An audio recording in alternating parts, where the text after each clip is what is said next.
Tervist, head televaatajad, kes te vaatate minu loengut. Täna on loengu teemaks finantsturud ja sellega ma algan, aga miks ma algan just finantsturgudega on sellepärast, et ma tahan jõuda sellise põhiteema juurde, nagu seda on hoiused ehk deposiidid. Ja kõigepealt siis finantsturust.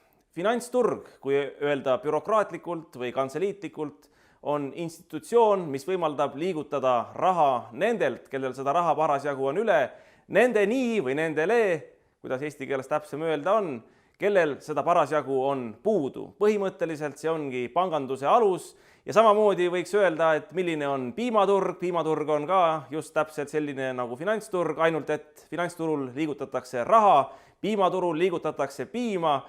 Piimamees lüpsab lehmi, liigutab piima enda juurest, lehmade juurest nendele, kes tahavad piima juua ja ta teeb seda loomulikult raha eest. Vaat see on piimaturul ja finantsturul täiesti ühine, et kogu see tegevus käib raha eest. Ja nüüd vaatame ka seda, kes on siis finantsturu osalised. Finantsturg ise on selline müstiline, abstraktne nähtus, seda kuskil näha ei ole, et lähed nuka pealt ja vaatad, kas kuskil on näha finantsturgu, ei ole, aga sa tunned ära finantsturu sellest, et finantsturul on osalised. Osalisteks on, nagu ma ütlesin, kõigepealt need, kellel on raha üle, ehk ühelt poolt võime öelda lihtsustatult hoiustajad, ja teised need, kellel seda raha parasjagu teps mitte ei ole, aga kes seda vajavad oma kas finants- või reaalmajanduslike asjade tegemiseks, tehingute tegemiseks, need ongi siis laenuvõtjad. Ja niimoodi me võime vaadata kõiki finantsturge, olgu need aktsiaturud, olgu need võlakirjaturud, olgu need tõesti pangaturud, kus pangad omavahel hoiustavad ja laenavad, või olgu need siis mingisugused konkreetsed rahaasutused, näiteks hoiulaenuühistud või pangad, kus osalevad siis turuosalistena konkreetselt eraisikutest või ettevõtetest hoiustajad ja laenajad. Nii et niimoodi selle asjaga on. Ja finantsturuga seoses on ka selline mõiste või mõistete paar, nagu seda on finantsvarad ja reaalvarad. Kui rahamaailm kunagi alguse sai, mäletate esimeses loengus ma rääkisin raha kujunemise algaegadest, oli kaupraha, siis põhimõtteliselt ei olnudki võimalik eraldada teineteisest reaalvarasid ja finantsvarasid, sellepärast et piim või muna või liha oligi samal ajal rahaks, neid vahetati omavahel, nad olid nii reaalvarad kui finantsvarad. Aga kui tekkis vahele raha kui selline instrument, olgu ta siis makseinstrument, võimuinstrument, ükskõik kuidas me seda nimetame, siis tekkis ka eraldi reaalvarade turust finantsturg, tekkis eraldi reaalvaradest finantsvara ja vaat finantsvara ongi kõik see vara, tegelikult on ta abstraktne vara, mida me väljendame rahanumbrites. Need on panga hoiused, ehk siis tänapäeval need numbrid internetipanga kontol. Need on aktsiad, need on võlakirjad, need on igasugused tuletisväärtpaberid ja kõik selline, mida me saame rahanumbrites väljendada. Ja milline ringlus on suurem, kui me vaatame erinevate keskpankade, ütleme siis statistilisi uuringuid, siis sealt tuleb välja ühine nimetaja, et kuskil 90% tehingutest toimub, ütleme siis kauba- või majandusturul, majanduskeskkonnas finantsvaradega ja ainult 10% toimub reaalvaradega, mis tähendab seda, et maailm on tegelikult kreenis, on kaldus. Raha kui selline ei teeni enam mitte reaalmajandust, neid reaalseid asju, me tahame osta piima, tahame osta kinnisvara, tahame osta endale autot, tahame osta endale riideid, mida iganes, vaid ta keerleb selle ümber, et sõlmitakse mingisuguseid tuletisväärtpaberid tehinguid börsidel, et kunagi näiteks sügisel või 2 aasta pärast sügisel või 3 aasta pärast tahab keegi osta 1 000 000 tonni teravilja, kui palju see maksab, kui palju tuleb selle jaoks deponeerida tagatisraha, kui palju tuleb maksta igasugustele maakleritele. Ühesõnaga nullikesed, mullikesed hõljuvad kuskil virtuaalses süsteemis ja tekitavad rahakäivet.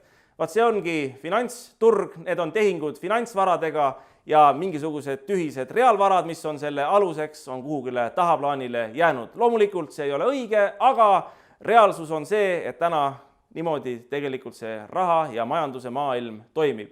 Ja tegelikult, nagu Karl Marx on ilusti öelnud, kui pangandus hakkab käsutama majandust, siis sureb kapitalism ja täpselt nii see ongi. Meie tänane ühiskonnakorraldus ei ole teps mitte kapitalistlik, sest kapitalism oma parimas väljenduses peaks olema kapitali ehk raha kõige optimaalsem, kõige tõhusam kasutamine.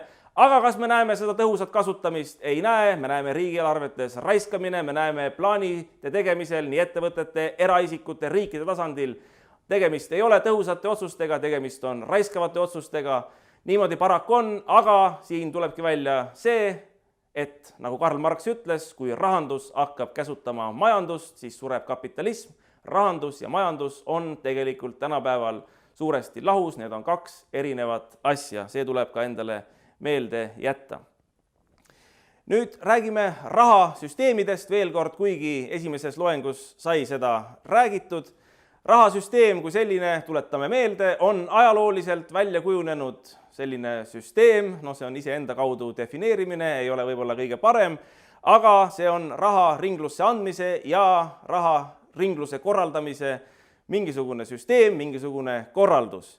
Ja rahasüsteem kui selline koosneb rahaühikust ja selle jagunemisest. Alati peab olema rahasüsteemis see keskne vahetusväärtus, see keskne ühik, millel see süsteem põhineb. Näiteks euroalal on see euro. See ongi siis euro paberrahana, euro virtuaalse rahana ja selle jagunemine siis eurosentideks. Siis on seaduslikud rahaliigid, milliseid rahaliike selle keskse vahetusväärtuse kõrval veel on aktsepteeritud, tolereeritud. Ütleme, mitteametlikult on ju selleks meie süsteemis kindlasti kuld. Kes tahab, võib kasutada Ameerika Ühendriikide dollareid. Kui mõni tahab, võib ka kuskilt kapist välja otsida vanad Eesti kroonid ja arveldada nendega või võtab Eesti vekslid või võtab minu pärast need samad Andro Roosi lipikud, mida ma teile lubasin.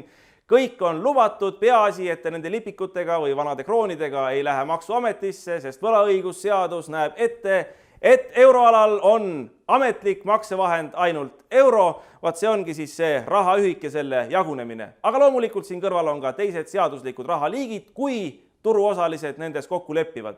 Muide, rahaliik on ka ju võlakiri või aktsia. Võib ka täiesti olla niimoodi, et võetakse Olympic Casino aktsia ja kui poemüüja, kes müüb näiteks piima, võtab selle vastu, et anna mulle üks Olympic Casino aktsia, ma müün sulle liitri piima või mis iganes koguse vastu, siis on ka ju see aktsepteeritud rahavorm, mida inimesed demokraatlikus vabas ühiskonnas ette võtavad, see on nende asi. Peaasi, et riigiga ei püüta niimoodi teistmoodi alternatiivselt suhelda. Riigiga ainult suhtlemiseks on euro. Ja loomulikult kuulub rahasüsteemi juurde ka raharinglust korraldav seadusandlus, kuuluvad raharingluse korraldamiseks mõeldud institutsioonid. Institutsioonid, need ei ole ainult organisatsioonid, nende hulgas on organisatsioonid nagu näiteks Keskpank või keskpangad, Rahandusministeerium, Riigikassa, pangad, teised rahaasutused, kindlustusseltsid ja loomulikult nende tegevust korraldav seadusandlus. Nüüd, kui me räägime rahasüsteemidest, siis tuleb rääkida ka rahakriisidest, mille kohta poliitikud ütlevad, et need rahakriisid tulevad kuskilt nuka tagant, löövad nagu poks ja äkki kuhugile maksa haagi ja meil on käes majanduskriis. Aga kas see tegelikult ka niimoodi on? Sellest me peaksime rääkima tulevastes loengutes. Ääri-veeri olen sellest rääkinud kahes eelnevas loengus, aga mõtleme nüüd loogiliselt, mõtleme selle peale, et raharinglus on ju sama nagu, või ütleme, kas ta nüüd päris sama on, aga ta on analoogne nagu inimese vereringe, vereringlus. Ja kui me nüüd paneme näiteks siit veenid kinni, ma pigistan hästi tugevasti, siis mõne hetke pärast ma lähen näost valgeks. Vaat täpselt samamoodi toimib ju ka rahasüsteem, toimivad rahakriisid. Me ei tohi ära unustada seda, et raha keskne väljaandja on iga rahasüsteemi puhul tänapäeval keskpank, kes otsustab, teeb poliitilise otsuse, kui palju seda raha ringlusse antakse, mis hinna eest seda antakse, hind on väljendatud ju intressimääras, kellele antakse, kui pikalt antakse, millise vormi kaudu antakse, kas müüakse võlakirju, aktsiaid, kui palju neid müüakse, mis ajal välja antakse, kes saavad osta. See kõik mõjutab tegelikult seda, kuidas läheb majandusel ja siit me tuleme tagasi ka Karl Marxi kuldsete sõnade juurde, mitte et ma isiklikult oleksin marksist, aga ma leian seda, et see ütlemine on ju täiesti õige ja nagu ütlevad araablased, tõde tuleb kuulata ka vanakuradi suust, kui vanakurat räägib tõtt, siis see on tõsi ja sellest tuleb lähtuda, kui sa oled tark inimene ja kui sa ei ole tark inimene, siis sa eirad reaalsust ja teed põhimõtteliselt vale otsuse. nii et loomulikult see, kes annab välja raha, see määrab ära seda, kas poest saab osta piima, millise hinna eest saab seda piima osta, kes üldse saab seda piima osta, millal ta saab seda teha ja mis selle kõigega veel kõik kaasneb. Nii et tegelikult ei saa me seda öelda, et vana jumal saatis meile rahakriisi, vot vana jumal võib saata meile kaela rahe, kuigi ilmastiku kontrolliga saab ju ka seda tänapäeval kontrollida, aga ütleme siis niimoodi, et me oleme traditsionalistid, vana jumal saadab rahet, vana jumal saadab vihma, aga ta ei saada rahakriise tegelikult tekitab see, kes raha välja annab oma poliitilise otsusega. Muidugi õpikutarkusega see kokku ei lähe, õpikutarkus ütleb seda, et rahakriisid on isetekkelised, täpselt nagu käibemaks on meie riigis isetekkeline ja isetekkelisena on siis rahakriisid õpikutarkuse järgi tsüklilised ja regulaarsed, et ongi mingisugused konkreetsed ajad, nagu näiteks lumised talved, pidavad iga 7 aasta tagant korduma ja siis tuleb 7-aastane tsükkel, kus ei ole üldse lund ja siis sel ajal saab öelda niimoodi, et meil on suur kliima soojenemine, nii edasi tagasi, et rahakriisidega pidi olema siis õpikutarkuse järgi midagi taolist, aga tõesti, kulla head televaatajad, loengukuulajad, kaasamõtlejad, kas see saab siis niimoodi olla, et kui mina olen keskpankur ja mina ütlen, et teie enam siit sel aastal raha ei saa, vot rahatrükk jääb katki, miljardid lähevad välja sellest süsteemist, me võtame hoopis laenud tagasi läbi pangandussüsteemi ettevõtjate ja eraisikute käest ja siis öeldakse, et see on isetekkeline, loomulikult enam sellisel juhul ei saa poest osta piima, leiba, kaovad töökohad, kui kaovad töökohad, kaob riigil ka maksutulu, ei saa maksta sotsiaaltoetusi, tuleb öelda, pange hambad varna, meil ongi kätte jõudnud rahanduskriis, ootame järgmist tsüklit, kuni see kriis läbi saab. Ja sellest tulenevalt, kas need kriisid on prognoositavad? Jah, need on loomulikult prognoositavad, sellepärast, et seda saab prognoosida see, kes selliseid poliitilisi otsuseid vastu võtab või kes seisab nende poliitiliste otsuste vastuvõtmise juures päris lähedalt, vaatab seda pealt, ise osaleb selles ja kes need on? Loomulikult need on keskpankurid, ja need ei ole need poliitikud, keda me arvame, et need on, kes otsuseid vastu võtavad. See ei ole Rahandusministeerium, see ei ole Riigikogu rahanduskomisjon, see ei ole ka Euroopa Komisjoni rahandusvolinik ja tema meeskond. See on tõesti keskpank, kes otsustab, kui palju raha ringlusse anda, kas anda ja millise hinnaga. Õpikutarkus muidugi ütleb, et seda me prognoosida ei tea, vana jumal ise otsustab, millal ta meile siis seda raharahet kaela saadab. Ja rahakriisid, mida nad tingivad teinekord rahareforme, rahal võetakse ära nullid tagant näiteks või tehakse täiesti uus valuuta, näiteks rubla asendatakse krooniga või kroon asendatakse euroga ja kes arvab seda, et ajalugu on nüüd otsa saanud ja eurot ei asendata millegagi, siis palju õnne, ma ei hakka seda usku mitte kuidagi kõigutama. Nüüd halvad teemad on hetkeks läbi. Nüüd vaatame edasi hoiuseid, sellepärast et rääkisime finantsturust, rääkisime rahareformidest, see tähendab, rääkisime ju rahast. Aga raha saabki alguse sellest, et see raha on salvestatud kuhugile, olgu sukasäärde, me võime öelda seda, et see on siis sukasääre hoius, aga enamasti tänapäeval raha on salvestatud kuhugile pangakonto peale, vaat see ongi panga hoius. Ja mis on panga olemus, panga bilansiline olemus, pankasid võibki nimetada raha kaasajateks, hoiuse kaasajateks ja see võimaldab siis pangal teha erinevaid tehinguid.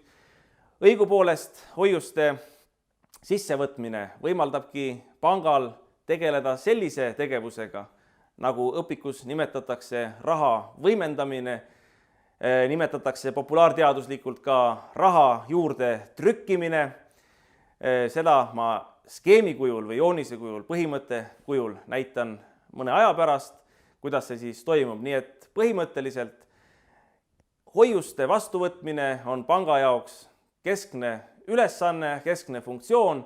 See võimaldab raha paljundada, niimoodi nagu inimesed paljunevad või nii nagu loomad paljunevad või nagu taimed paljunevad. Vaat ka rahal on see funktsioon, et kui panna üks seeme kuhugile kasvama, siis see võib hea pinnase peal hakata vohama ja nagu ütles Jehova, saagu teid palju, vaat raha on ka maailma saanud väga palju.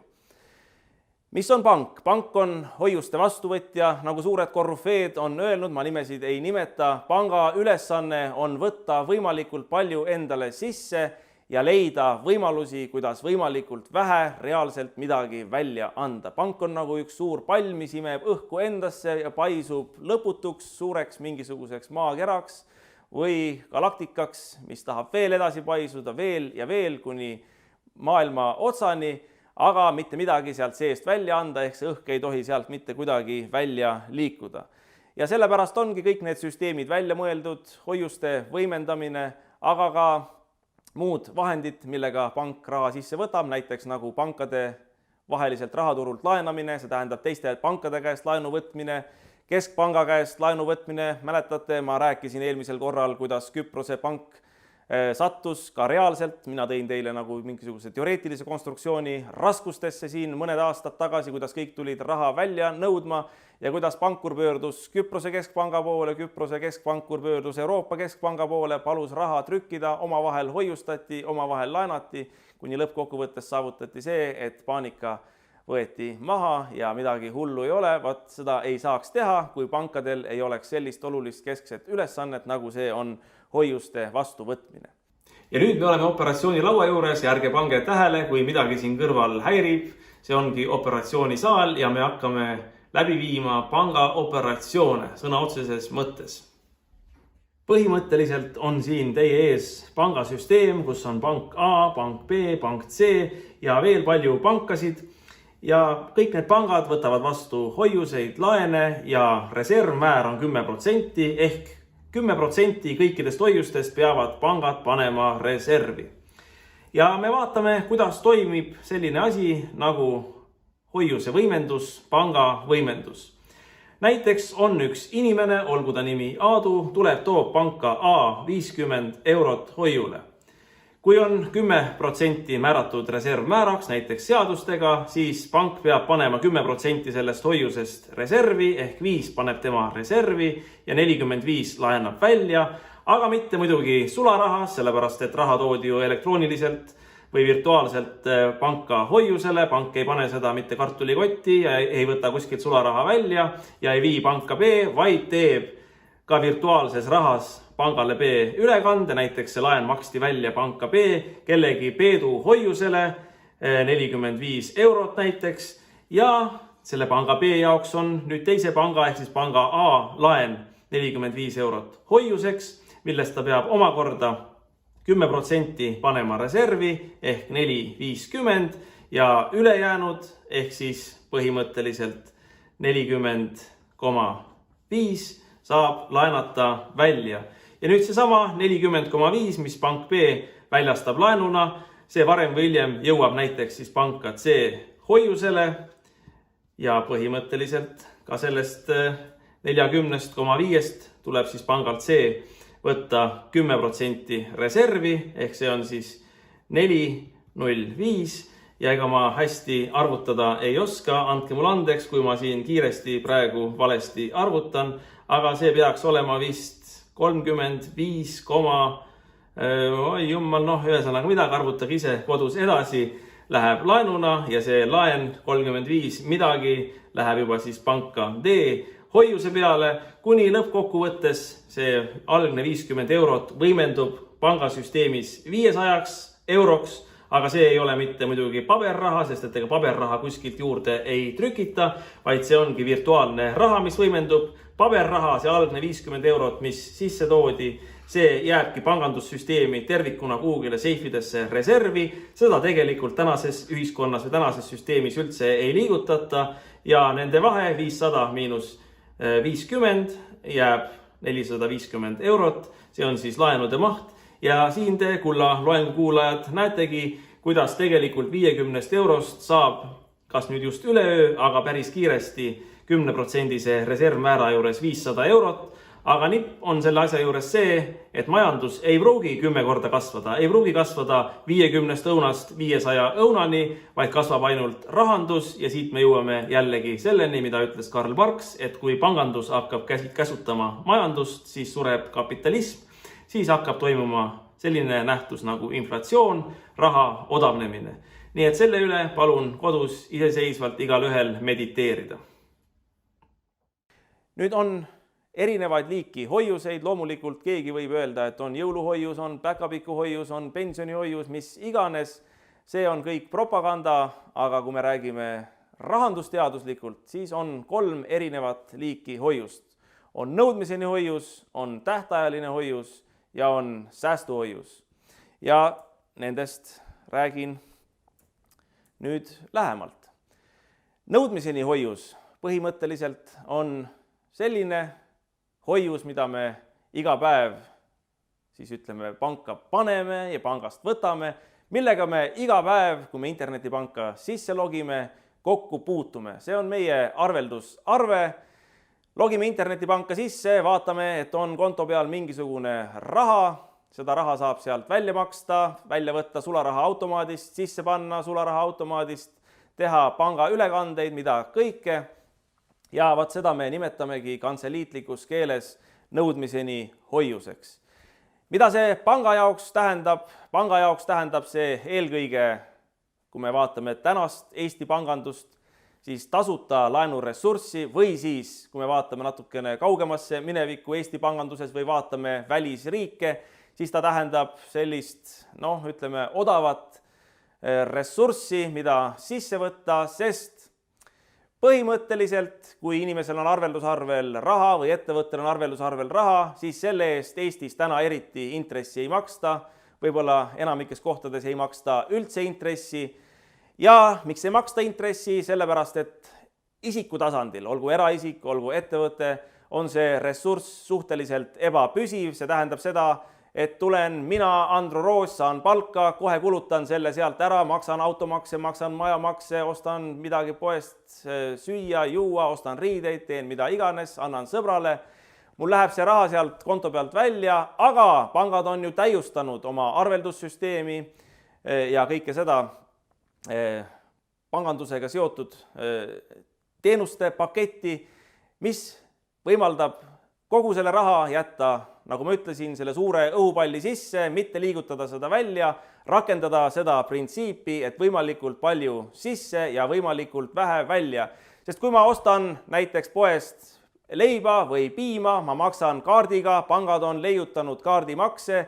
Ja milleks? Sellepärast, et raha ei liiguks välja mitte niimoodi, et ma saan palga, lähen võtan selle sularaha automaadist sularahana välja ja siis lähen naabri juurde poodi piima ja leiba ostma ja maksan sularahas ja siis naaber võtab ja paneb oma panka selle võib-olla sisse, aga mitte kohe, vaid näiteks nädala pärast kogub selle kassa kõik kokku. Vaat kaardimakse ongi sellepärast välja mõeldud, et niisugune jama ära kaoks, et ei oleks mingisugust mõttetut raha siia-sinna liigutamist ühest vormist teise, virtuaalsest vormist sularahalisse ja sealt siis tagasi, vaid see võimaldab kontode vahel lihtsalt raha liigutada. Minu konto pealt, minu nõudmiseni hoiuse pealt liigub see poodniku konto ehk nõudmiseni hoiuse peale ja tegelikult pangasüsteemist kui sellisest, kui tervikust see raha üldse välja ei liigu. Nii et nõudmiseni hoius aitab tagada selle printsiibi täitmist, et võimalikult palju sisse ja võimalikult vähe välja. Seda ma ütlesin juba, et panga jaoks on see ka tegelikult väga soodsaks laenuressursiks. Alguses see loomulikult tundub, et see ressurss ei ole püsiv, aga kuna ma just kirjeldasin ära selle printsiibi, et liigub ühelt nõudmiseni hoiuselt teise nõudmiseni hoiuse peale, siis tegelikult summa summarum või kui tervikuna vaadata seda pangandussüsteemi, siis tegelikult see ressurss on kõige püsivam. Ega tänapäeval ei olegi ju väga palju põhjust raha arveldusarvetelt välja võtta, vaid väga kergeks on tehtud erinevad võimalused, kuidas seda raha saab arveldusarvete vahel liigutada ja sellepärast ta pankade jaoks on nii odav kui ka tegelikult summa summarum tervikuna püsiv laenuressurss. Loomulikult inimestele serveeritakse niimoodi, et intressi me maksta ei saa, kuna just sinu üksikisiku tasandil on see ressurss ebapüsiv, mis on ka õige, aga terviku mõttes on tegemist pooltõega ja eks pooltõdede peal meie maailm täna paraku püsibki. Mida panga jaoks veel nõudmiseni hoius võimaldab? Ta võimaldab endale kaasata võimalikult palju kliente, sellepärast et või sees on see pank, kes suudab pakkuda oma liikmetele või oma klientidele kõige tõhusamat, kõige libedamat, kõige paremat võimalust oma rahasid liigutada. tal on kaardimaksed, tal on mobiilimaksed, tal on igasugused muud äpid veel seal juures ja sealt kõrvalt ta saab pakkuda juba muid teenuseid, näiteks ta annab laenusid, ta tegeleb kindlustamisega, ta tegeleb võlakirjadega, aktsiatega ja kui tal on korralik internetipanga süsteem, korralikud äpid välja töötatud, siis tegelikult see raha ei liigugi sealt nõudmiseni hoiuselt või sellest pangasüsteemist välja, vaid ta lihtsalt liigub selle ühe sama kliendi erinevate mingisuguste äpi osade, erinevate süsteemi osade, erinevate kontode vahel ja kliendile jääb see rõõm, et ta on saanud mugavalt ja kiiresti ja tõhusalt oma asjad ära toimetada ja pangale on jäänud see raha, millega ta saab riskivabalt põhimõtteliselt toimetada. No ajast ja arust on siis tähtajalised hoiused, mida tegelikult meie pangandusmaastikul ei saaks nimetada, et nendel mingisugust reaalset sisu oleks, küll aga näiteks hoiulaenuühistutes, kellel puudub lihtsalt ligipääs pankade vahelisele rahaturule ja seetõttu on nad sunnitud, ma ütleksin, pakkuma sellist arhailist teenust, nagu see on tähtajaline hoius ja selle ajalooline mõte ja võib-olla ka mõte välisriikides, kus pankade vahel on suurem konkurents, on see, et erinevalt nõudmiseni hoiusest tähtajalist hoiust pank saab planeerida. Sa paned tähtajalise hoiuse mingisuguseks konkreetseks perioodiks, olgu see periood 3 kuud, olgu see 6 kuud, olgu see aasta. Ja ka teine pool, ehk siis pank saab planeerida, et ahaa, Aadu tuli, pani raha hoiule 1 aasta, ma saan 1 aasta seda raha rahulikult kasutada laenude andmiseks. Versus see, et kui Aadu tuleb ja paneb oma arvelusarve ehk nõudmiseni hoiuse peale raha, siis ta ei pea seda hoidma seal aasta, ta võib selle järgmisel hetkel välja võtta, me ei tea seda, võib-olla ta võtab nädala pärast välja, võib-olla kuu pärast, aga võib-olla ei võtagi välja. Fakt on see, et pank seda ei tea, see on üksikisiku ehk sellesama Aadu otsustada, aga kui on tegemist tähtajalise hoiusega, siis põhimõtteliselt on pangal kindlus, et selleks konkreetseks tähtajaks, olgu see kas 3 kuud, 6 kuud või 1 aasta, on see raha kindlalt kinni. Järelikult seda raha saab kasutada ka laenu andmise planeerimisel. Pank saab teada, et näed, Aadusid on näiteks võib-olla seal 10 000, nendel on kokku 1 000 000 eurot, järelikult 1 000 000 euro eest saab pank anda riskivabalt aastaks ajaks laenusid. Täpselt niimoodi see elu siis käib ja täpselt see on tähtajalise hoiuse erinevus võrreldes nõudmiseni hoiusega. Ja sellepärast on õigustatud ka pangatehniliselt see, et tähtajalise hoiuse eest antakse kliendile rohkem intressi ja nõudmiseni hoiuse eest vähem intressi. Pangal on võimalik planeerida ja see tagab ka intressi maksmise võimaluse. Ja siis on erinev võimalus veel tähtajalisest ja nõudmiseni hoiusest säästuhoius, see 3. variant. See on see keskmine variant, see on nende 2 miks, ehk põhimõtteliselt on säästuhoius midagi taolist, kus sa saad panga kliendina teatud paindlikkusega raha välja võtta enne tähtaega ja see on vähem sanktsioneeritud kui näiteks tähtajaliselt hoiuselt enne tähtaega raha välja võtta, millisel juhul tavaliselt pank ütleb, et sa võid küll varem välja võtta, me tuleme sulle vastu, aga me trahvime sind sellega, et intressi sulle ei maksa selle aja eest ka mitte, mis see tähtajaline hoius panga käes on olnud. Säästuhoius on midagi seal vahepealset, pank ütleb, jah, sa võid teatud koguse, näiteks 50% pool oma pandud hoiusest välja võtta ka enne tähtaega ja me tagame sulle selle eest intressi, me ei trahvi sind. Nii et see on midagi, ei ole liha, ei ole kala, see ongi säästuhoius. Panganduses öeldakse õpikutarkuse järgi toimuvat väärtpaberistumise protsess. Ja me näeme ka seda reaalses elus, kuigi panganduskaugete inimestena, kes iga päev tegelevad muude eluvaldkondadega, nendes toimuvate murede ja rõõmudega, ei pruugi me seda tähele panna, kuid pangad püüavad leida neid võimalusi, kuidas inimestelt raha kaasata muul moel, kui võttes neilt vastu näiteks tähtajalisi hoiuseid, mille pealt tuleks maksta fikseeritud intressi. Ja selleks ongi pangad enda juurde välja ehitanud või välja töötanud, asutanud selliseid ettevõtteid, mis tegelevad investeerimisega, olgu need investeerimisfondid, olgu need pensionifondid, olgu need erinevad ettevõtted, mis tegelevad börsil ja börsidel rahaturgudel raha liigutamisega kuni päris alternatiivsete asjadeni välja, Bitcoin ja muud alternatiivsed rahad, millest võiks ka teinekord täiesti eraldi rääkida. Ja põhjus peitub selles, nagu ma ütlesin või natukene vihjasin, et tähtajalise hoiuse pealt pank peab garanteerima mingisuguse intressi, see tähendab, pank võtab endale kindla kohustuse maksta tagasi nii põhiosa tähtajal kui ka maksta intressi, olgu see intress kui väike tahes, isegi 0,01%, aga ta võtab endale selle kohustuse. Kuid kui pank müüb väärtpabereid, kui ta suudab vahetada teie raha enda välja antud või enda vahendatavate väärtpaberite vastu, siis põhimõtteliselt ei pea ta garanteerima teile isegi ju mitte põhiosa, sellepärast et vastutuse ja riski võtate teie. Jah, teie, kes te seda loengut praegu ka kuulate ja kes te ei ole raha pannud mitte ainult hoiusele, vaid olete ostnud mõne väärtpaberi.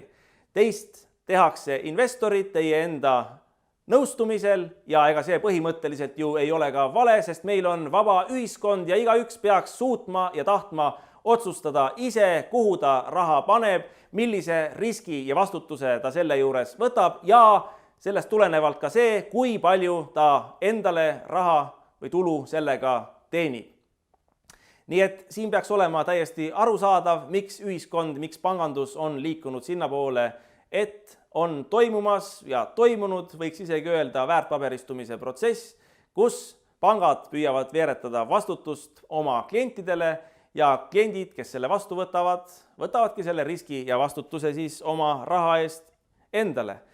Ja selle tagamiseks, kui rahaliste hoiuste puhul on pankades rahakontod, rahahoiused nii-öelda, mis on väljendatud eurodes, siis väärtpaberite jaoks on pangad loonud väärtpaberikontod, mis on ju põhimõtteliselt seesama, eriti kui me räägime elektrooniliselt või virtuaalselt majandades või väljendades, sest tegelikult ei ole ju mitte mingisugust vahet sellel, kui te logite internetipanka sisse ja vaatate, et ühe rea peal on 100 000 eurot ja teise rea peal, selle väärtpaberikonto rea peal on 100 000 mingisuguse ettevõtte, näiteks Aadu riidekaupluse aktsiaid ja kolmanda rea peal on Seedu piimatööstuse võlakirju, ka 100 000 tükki näiteks või 200 000, mis seal vahet on. Nii et ühed ühikud kõik, need võivad olla väljendatud eurodes, tükkides, dollarites, rublades või nagu minu lemmikutes Andro Roosi väärtpaberites, lipikutes. Vaat neid ostke kõik, siis saan mina rikkaks. Selleks peab enne vist panga tegema, nii et tulge minu panka, ostke minu lipikuid, mina saan rikkaks ja teie saate võimsa edu elamuse. Vaat siit väärtpaberistumise protsessi juurest me jõuame ka fondi säästmise juurde. Mäletate, alles hiljuti olid meie ühiskonnas suured ühiskondlikud debatid ja vaidlused, millesse siis sekkus ka Riigikohus. Küsimuse all oli seda, kas inimesel peaks olema Eesti Vabariigi kodanikul, kes on väga ilus, tark ja hea, kui me vaatame meie põhiseaduse esimest paragrahvi, mis ütleb, et rahvas on kõrgema võimu kandja, ta ise otsustab, või kui me usume poliitikuid, kui nad ütlevad meile enne valimisi, sina oled väga ilus, tark ja hea ja just sina saad otsustada selle üle, kes hakkab järgmise 4 aasta jooksul juhtima meie riiki. Ja kui sa oled selle ära otsustanud, siis pärast valimisi ta ütleb, sina loll kodanik, maksumaksja, sa ei tohi osta viina pärast kella 10, sa ei tohi minna sinna, sa pead panema maski ette, sa pead laskma ennast süstida, kui meie ütleme, sest muidu sina vaba kodanik ei saa reisida. Ja siis möödub jälle aeg, kus valimised tulevad ja jälle on maksumaksjast, viimasest alamast, maskikandjast saanud väärikas riigikodanik, kes jälle annab oma blankoveksli mõnele erakonnale, et see saaks tema eest valitseda ja temale järgmised 4 aastat ette dikteerida, kuidas tema elama peab. Vaat pensionifondidega tehti õige otsus, meie põhiseadusepärane otsus ja valik, kus tegelikult riigi kodanik, kes ongi meie põhiseaduse järgi, meie riigi looja ja peab olema siin kõige targem, ta on siin peremees, tal ei ole õigust olla loll, ja kui ta on loll, siis ta peab ennast harima. Vaat sellel kodanikul tekkis võimalus ise otsustada, kuidas tema oma pensioni kogub.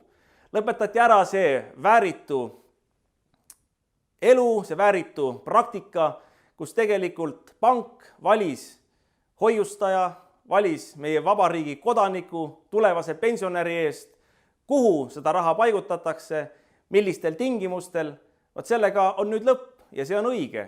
Sellepärast, et nüüd on inimesel valida, kas ta tahab, võtab oma raha, annetab selle kellelegi ära, annab lastele, ostab kinnisvara, ostab endale praegu leiba, saia, ostab endale midagi ilusat, ostab endale uue auto, teeb mida iganes, see on tema valik, ta ise kindlustab oma tulevikku või ostab aktsiaid, ostab võlakirju, paneb kuhugile mingisuguse hoiuse, ühesõnaga väljendab ennast ise, oma tarkuse paneb tööle ja kogub sellega omale pensioni. Aga loomulikult kaotajaks on pangad, sest mis asi on pensionifond võrreldes näiteks hoiusega?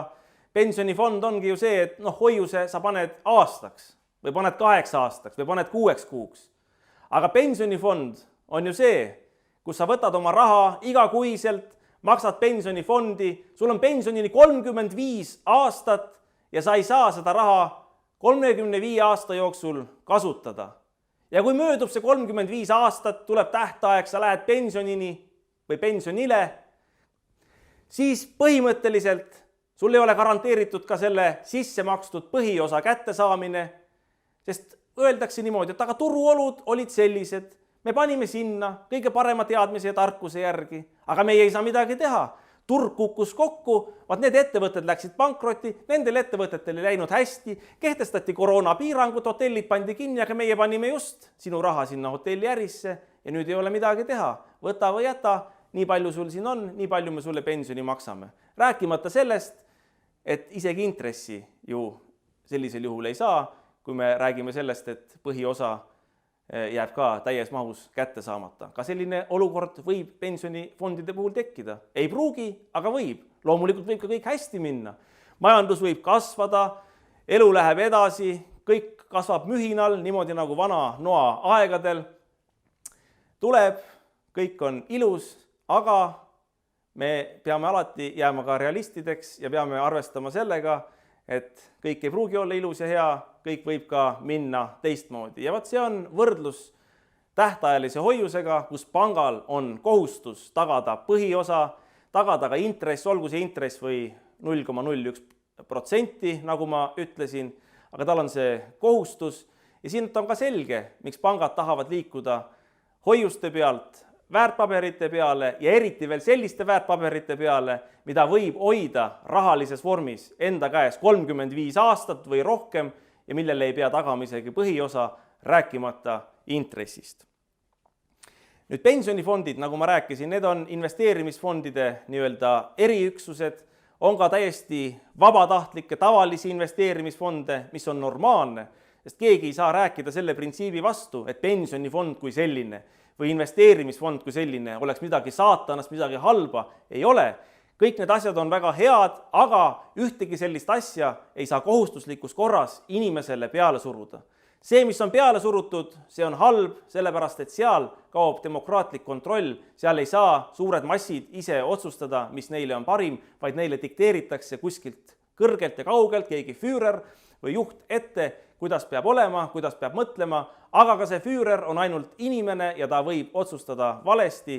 Suuremas plaanis õigem on alati see, mis puudutab inimese enda isiklikke eraelulisi otsuseid, mida ta teeb ise, sest seal ta võtab ka endale ise vastutuse ja kui mingi asi läheb pekki, siis pole kellelegi süüdistada ega süüdistusakti esitada, tuleb öelda niimoodi, nagu Kaval Ants ütles vanapaganale, kui vanapagan lasi endale sulatina silma valada, kes tegi, ise tegi, sest Kaval Ants ütles, et tema nimi on ise.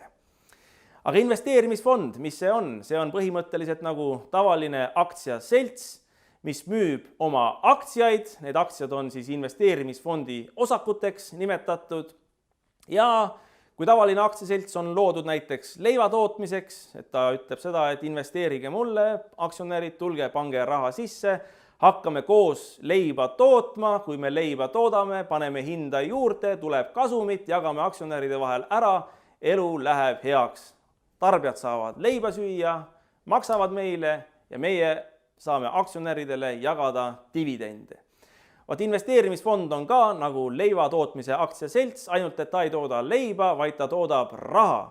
Ja ta investeerib selle investorite poolt kokku kogutud kapitalina sisse makstud vahendid, ressursi väga erinevatesse ettevõtetesse, ta paneb võib-olla leivakombinaati, ta paneb piimakombinaati, ta paneb autotööstusesse, ta paneb pankadesse, ta paneb võlakirjaturgudele, aktsiaturgudele ja nii edasi ja summa summarum, kui palju sealt tulu tuleb, siis see jaotatakse investorite, investeerimisfondide osanike vahel laiali dividendidena või siis maksetena, kuidas iganes neid nimetatakse ja loomulikult enne seda võetakse ka investeerimisfondi valitsejale vahendustasusid, sest ega tühi kott ei seisa püsti, investeerimisfondil peab ka olema pea, investeerimisfond on ise keha, aga vaat see pea on siis see vahendaja, on see investeerimisfondi käitaja, see, kes otsustab seda, et näed, miljard on sisse võetud investeerimisfondi osakute raha, kuhu me selle nüüd siis paneme sinna ja vaat selle eest see pea, see vahendaja võtabki vahendustasu ja kui siis midagi järgi jääb, siis saavad need, kes on siis selle investeerimisfondi keha osad, näiteks jäsemed või maks või süda, kes on siis sinna ühesõnaga raha sisse pannud, et mitte liiga kujundlikuks minna, saavad siis oma jao kätte. Aga kõigepealt saab aju ehk see pea seda vahendustasu ja oi-oi, kus seda on siis sarjatud. Mingis mõttes ma saan sellest aru, aga teisalt, kui aju maha lõigata, ega siis jäsemed ja süda ja maks ja kõik muud organid ka ju mitte midagi ei saa. Nii et vaat selle peale tuleb ka mõelda ja selleks tuleb endale ise aju kasvatada. Aga head loengukuulajad, ma arvan, et selleks korraks on piisavalt tarkust jagatud järgmise korrani, aga seni mõelge ja kasvatage endale suurem aju.